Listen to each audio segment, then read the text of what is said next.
Hey, what's up, guys? I got a new toy today, or I guess not really a toy, but something to store the toys in. Harbor Freight was having a sale on their 4-drawer utility carts, and it was $100, $100 for a entire toolbox. So I guess kind of made sense.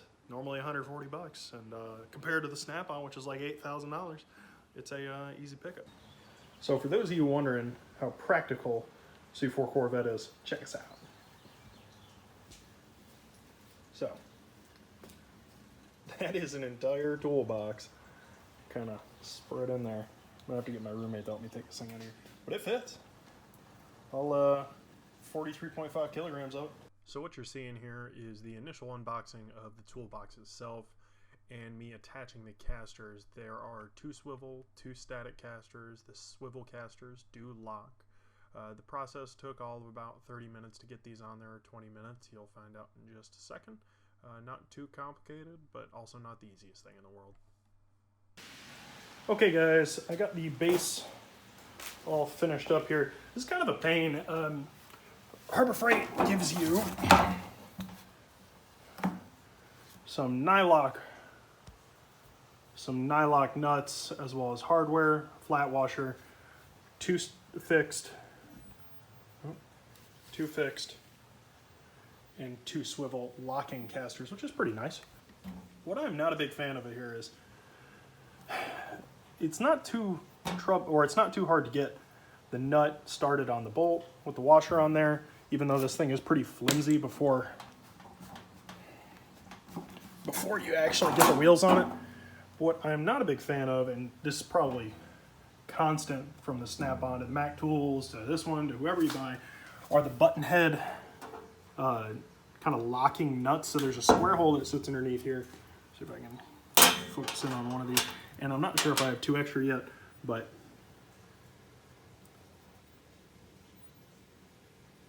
you see it's got that square face on it, and that fits down in the holes.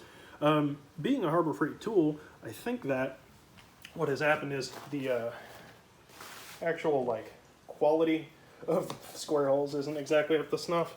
So what happens is it's extremely hard to get them started on the nylock, because that nylock is gonna lock up the nut on there, which makes it kind of tricky. I mean, all in that took about 15 minutes to get 4 casters on this little base, which seems like a lot, but you know, for what I paid for this thing, I guess you can't really complain too much. But we're gonna get back at it and press on.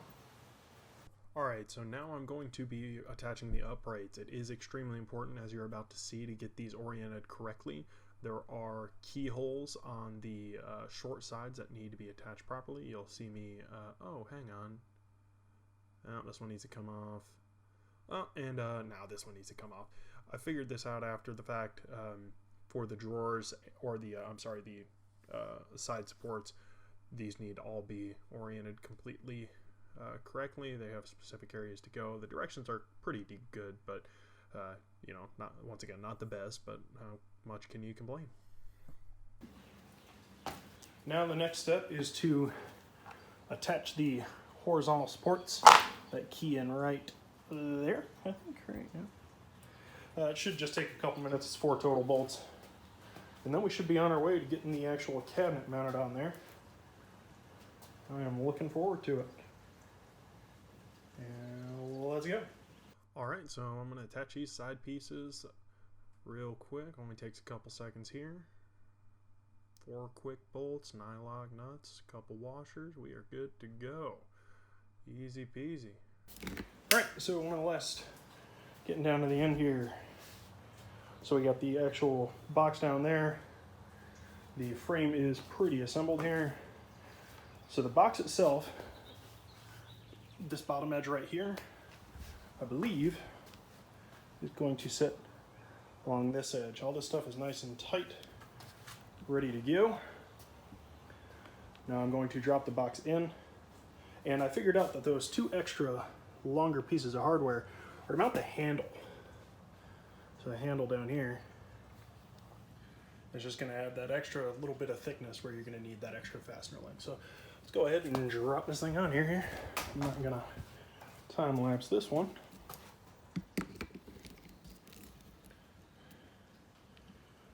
And this has obviously been a one-man operation, so you're just a guy in your garage.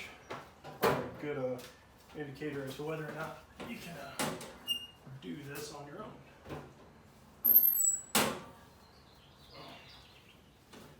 This case itself probably weighs, I don't know, it's probably 40 or so pounds. It's not very light.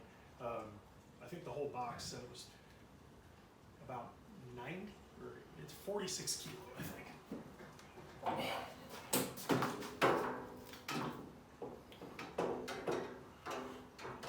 Yep, I'm doing something wrong. Alright, I lied. I said I wasn't going to time lapse, but I'm going to time lapse. The frame itself may need a little bit of adjustment to drop the box itself in. You can see me kind of size it up. Oh, it doesn't fit. Open it up just a hair. And a little bit of finagling, and we are in.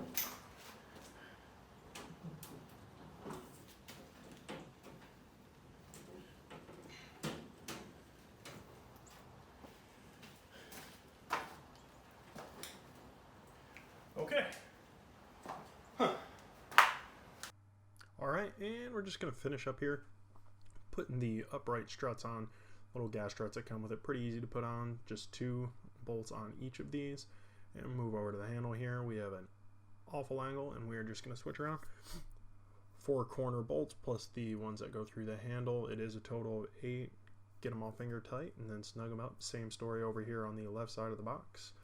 Easy enough. And voila, we are all finished.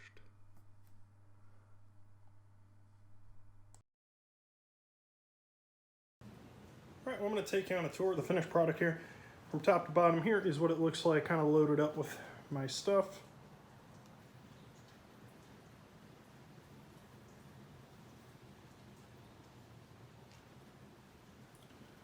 Alright, so starting over here on the left, you have my brake cleaner and brake fluid, some spray paints, clear coat, that kind of stuff. See some tapes in there. Have a bucket with my clean rags, shop towels, and some dirtier shop rags over here on the right. Some wax, WD-40, and right here is where I kind of really like this thing because it has this handle that doubles really well for spray bottle storage. So here I got some various waxes, some Goo Gone, some other stuff. Moving into the actual toolbox itself, you see you have 4 drawers as well as a lower storage area here. On this left drawer, just got really whatever I could fit in there. I've got another Craftsman tool chest over here that needs to be gone through. But this is kind of stuff that I just see myself using frequently.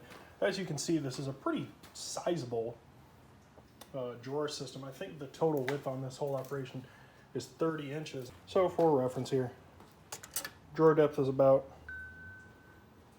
14.5 inches, give or take 14 5/8 by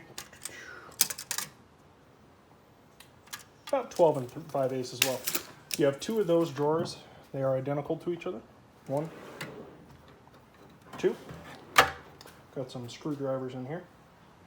And all of them do come with a foam drawer liner, which is pretty nice. Moving down a drawer.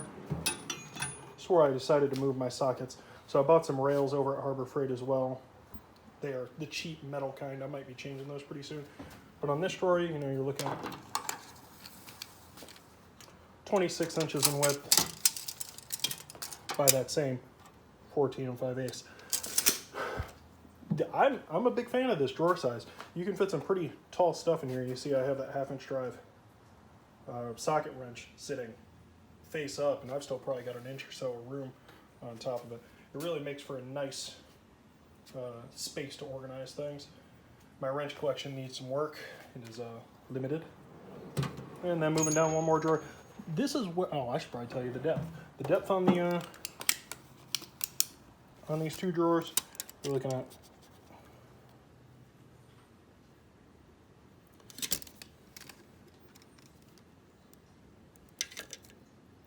about 1 and, I don't know, 3/4 actual depth on the top drawers.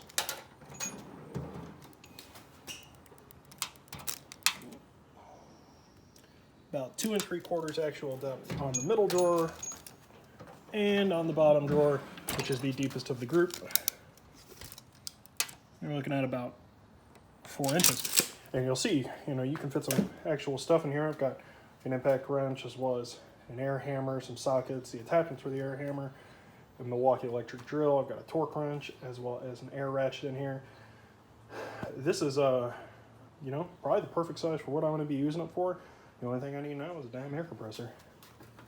And then moving down to the very bottom space is an area that is, I'm not like a giant fan of this solution, but you know, I understand this thing was only, you know, $200. I may move my jack stands underneath here at some point, but I do kind of like them where they're at.